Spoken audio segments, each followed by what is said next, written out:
How many of you consider yourself a wimpy mom? Clap your hands. Yes. See, that's good. You're being honest. That's the first step. Okay? You know, and how many of you thought you knew how to do mothering before you had children? And how many of you told people how to be a mother before you had children? All right. So this is just retribution, okay? It's just payback. The One Tough Mother basics. I just want to really hit this so we have an idea about what we're talking about. What does it mean to be one tough mother? Let me tell you real quick what it doesn't mean. I wrote a book about it. She's going to blow. Real help for moms dealing with anger, okay? So one tough mother is not being louder than your kids, okay? It doesn't mean being physically more powerful where you can hurt them. It doesn't mean having the mental ability to cut them down and to belittle them in some lame attempt to get control. That's not what one tough mother is. And listen, I tried all three of those things, all right? And it didn't work out very well. And I was basically a mom in a fetal position in my bed at night, wondering why on earth I had children. And questioning if I loved my children. You don't have to clap your hands, but, you know, perhaps you've been like me and just thought, how can I love my kids and act the way that I'm acting? Or not do what I know I should be doing. Anybody? You know, I know the things I should do, but I'm tired. I'm bloated. I can't do it, you know? So be encouraged. That is not what I mean. What I mean about one tough mother, the first thing is that there's a confidence in this. And I want to encourage you, if you're a young mom, and you can be 50 years old and be a young mom, okay? You may be in your 20s or your 30s, whatever age it is. But a young mom, let me encourage you that time helps you with this. And this is why you need your mentor moms in your groups. And this is why in your socialization, you need old moms.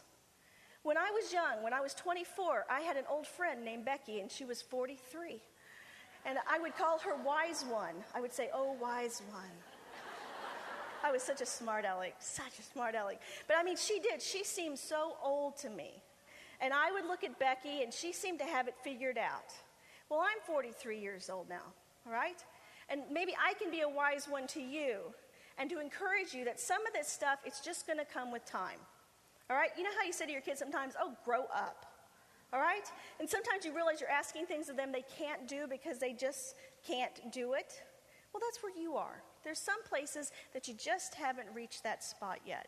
But this is about confidence. It's about being able to say, I'm the mom. All right? So we're going to exhale, okay? Everybody just take a deep breath and exhale. And then I want you to say, I'm the mom. 1, 2, 3. I'm the mom. Say it again. I'm the mom. Now picture the kid that just pushes every button and the one that makes you question. Have you ever done this? You're talking the whole time. You're like, I have no idea what I'm saying. I don't have any idea how to be a mother. But I'm just going to keep on talking and maybe they won't figure it out. Have you ever done that? All right. So what you want to just say is, I'm the mom. So let's say it again. I'm the mom. I am the mom. I'm the mom. Who's the mama? I'm the mama. That's exactly right. And you can take this home to your kids. We have moved and my husband hasn't found a job working in the Chicagoland area yet, so he comes home on Friday and leaves on Sunday, so I have a 13-year-old. And Patrick, for some reason, thinks he's the man of the house now. And I was doing something, I was working, and I don't fix dinners much anymore, and I need to get back into that routine, but he came in, he goes, where's my dinner? And I'm like, oh no, you did not talk to me like that. And, you know, and he's 13, so when I said that, every testosterone cell or what, chromosome, I don't know, what's testosterone in? A little ball of stuff or something, I don't know. Every part of it just welled up in him. And he goes, I expect dinner when I get home from practice, Mom. So I went, oh, I'm sorry, Patrick, I'll get right on that. You know what we said? And this is something, I'm jumping a little ahead on one of my things, but you write this down. I taught Patrick this when he was a little guy, and he heard it when I talked to his brother and sisters. And I said, Patrick, who's the boss? And he said, no, he didn't. He said, I am, actually, like Patrick is. But here's what I taught him. I said, Patrick, who's the boss? And the proper response is, you are. And I said, and why am I the boss? And he says, because you're the mom. And I said, and why am I the mom? Because you're the boss. See, it's just this nice little circle thing that we have going.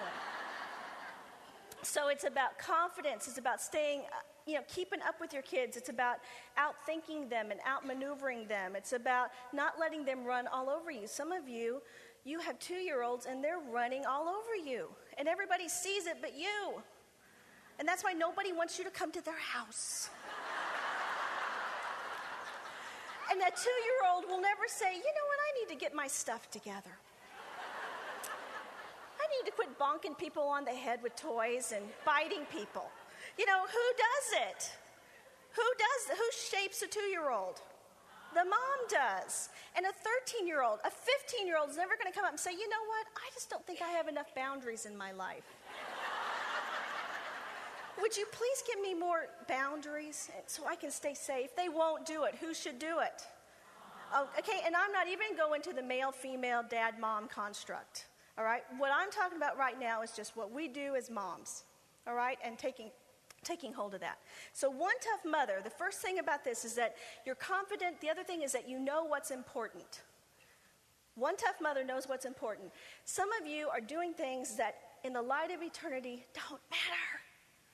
You are worrying about stuff. You are agonizing about stuff. You're getting so churned up about stuff, and it doesn't matter. I remember Ricky Neal was so chubby, and I could never buy a pair of sweats and a T-shirt that hit together. There was always this gap, and he'd run around, his little belly would always be sticking out. And I had a friend that bugged her to death. And she'd be like, Julie, why don't you buy him clothes that fit? Well, to be honest, at the time, we didn't have much money, so we just buy stuff at Walmart. And you wash stuff at Walmart, and it shrinks up 6 sizes, right? Or it used to, way back in the day. And it didn't bother me. So in the light of eternity, it didn't matter to me if Ricky's shirt and his sweats matched. But there were other things that I thought were important. So one tough mother has got to know what's important. So write this down. In the light of eternity, what matters? In the light of eternity, what matters to you guys with your children? And a way to phrase this to kind of get that answer is, in the light of eternity, what do I want out of this whole thing of mothering? And let's be honest, is it to say you're a better mother than your sister-in-law? Because you know what? Some of us are aiming for that, right? Is it to say that your kindergartner's reading at a 3rd grade level? In the light of eternity, what matters? And why are you doing all of this? I came to a point when this is what it came down to me. In the light of eternity, I want to raise children who want to come back home as adults. Not live, okay? I'm very particular about my prayers to visit periodically for short periods of time, okay?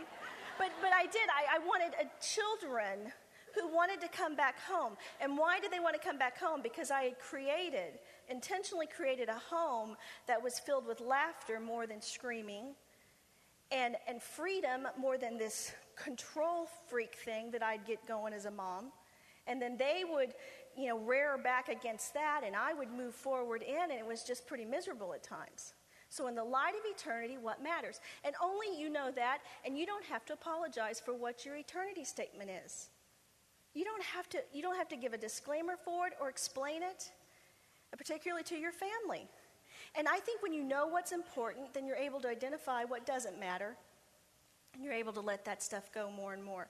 One tough mother knows she's not God. Okay, now you're thinking, Julie, I don't